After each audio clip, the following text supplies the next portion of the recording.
ये आकाशवाणी गोरखपुर है। अब आप सोनी निगम से क्षेत्रीय समाचार सुनिए। प्रधानमंत्री नरेंद्र मोदी ने अब से कुछ देर पहले वर्चुअल माध्यम से लखनऊ विश्वविद्यालय की स्थापना के शताब्दी समारोह को संबोधित किया। उन्होंने कहा कि लखनऊ विश्वविद्यालय की 100 वर्ष की यात्रा में यहाँ से निकले लोग कई बड़े बड़े पदों तक पहुंचे हैं। उन्होंने विश्वविद्यालय को 100 वर्ष पूर्ण करने पर बधाई भी दी। इससे पूर्व प्रधानमंत्री ने विश्वविद्यालय की स्थापना के 100 साल पूरे होने की याद में एक सिक्का जारी किया। इस दौरान उन्होंने डाक विभाग की ओर से जारी विशेष डाक टिकट और विशेष आवरण का भी लोकार्पण किया। इस कार्यक्रम में रक्षा मंत्री राजनाथ सिंह, प्रदेश के राज्यपाल आनंदीबेन पटेल और मुख्यमंत्री योगी आदित्यनाथ भी उपस्थित रहे। लखनऊ विश्वविद्यालय की स्थापना वर्ष 1920 में की गई थी। इसका उद्देश्य गुणवत्तापूर्ण शिक्षण, शोध और भारतीय मूल्य व्यवस्था पर आधारित नवाचारों के माध्यम से विश्व की शिक्षण संस्थाओं में महत्वपूर्ण स्थान हासिल करने का प्रयास करना था। साथ ही देश, समाज और मानवता की सेवा के लिए बौद्धिक आधारभूत संरचना के निर्माण की दिशा में काम करने के ध्येय से भी इसकी स्थापना की गई थी।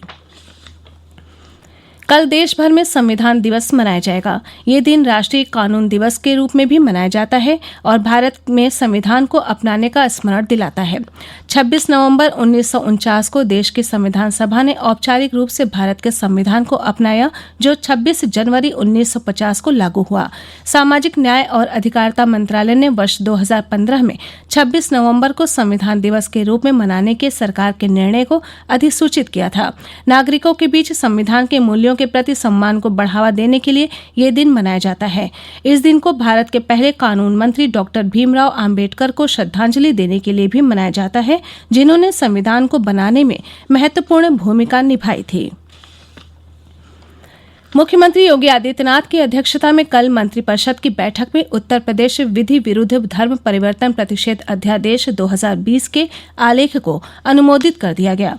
यह अध्यादेश ऐसे धर्म परिवर्तन को एक अपराध की श्रेणी में लाकर प्रतिषिद्ध करेगा जो मिथ्या निरूपण, बलपूर्वक, असम्यक प्रभाव, प्रपीड़न, प्रलोभन या अन्य किसी कपट रीति से या विवाह द्वारा एक धर्म से दूसरे धर्म में परिवर्तन के लिए किया जा रहा हो। ये अव्यवस्क महिला, अनुसूचित जाति, अनुसूचित जनजाति के संबंध में ऐसे धर्म परिवर्तन के लिए बृहद दंड का प्रावधान करेगा। सामूहिक धर्म परिवर्तन के मामले में कतिपय सामाजिक संगठनों का पंजीकरण निरस्त करके उनके विरुद्ध कठोर कार्रवाई की जाएगी। उपबंधों का उल्लंघन करने पर कम से कम 1 वर्ष, अधिकतम 5 वर्ष की सजा और 15,000 जुर्माने का प्रावधान किया गया है। जबकि अवयस्क महिला, अनुसूचित जाति या अनुसूचित जनजाति की महिला के संबंध में धारा 3 के उल्लंघन पर कम से कम 3 वर्ष, अधिकतम 10 वर्ष तक का कारावास और जुर्माना 25,000 रुपया होगा। प्रदेश सरकार ने राज्य में एस्मा एक्ट लागू कर दिया है। ये एक्ट अगले 6 महीने के लिए लागू होगा। इस दौरान हड़ताल पर प्रतिबंध रहेगा। सरकार के आदेश में कहा गया है कि 6 महीने तक फिलहाल कोई भी सरकारी कर्मचारी हड़ताल पर नहीं जा सकेंगे। प्रधानमंत्री नरेंद्र मोदी इस महीने की 29 तारीख को आकाशवाणी से मन की बात कार्यक्रम में अपने विचार साझा करेंगे। इस मासिक रेडियो कार्यक्रम की ये 71वीं कड़ी होगी। एक ट्वीट में श्री मोदी ने कहा कि जीवन यात्रा को प्रेरित करने वाली कई कहानियां और रोचक जानकारियां उन्हें पहले से ही मिली हैं। प्रधानमंत्री ने लोगों से नमो ऐप और MyGov पर अपने विचार साझा करने को कहा है।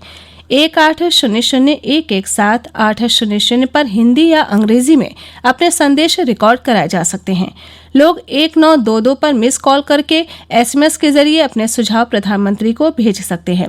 रिकॉर्ड किए गए कुछ संदेश प्रसारित भी किए जा सकते हैं। देव प्रबोधिनी एकादशी आज पूरा प्रदेश में श्रद्धा भक्ति के माहौल में आस्था के साथ मनाया जा रहा है। लोगों ने आज सवेरे पवित्र नदियों में स्नान करके भगवान विष्णु की पूजा अर्चना के बाद दान पुण्य किया।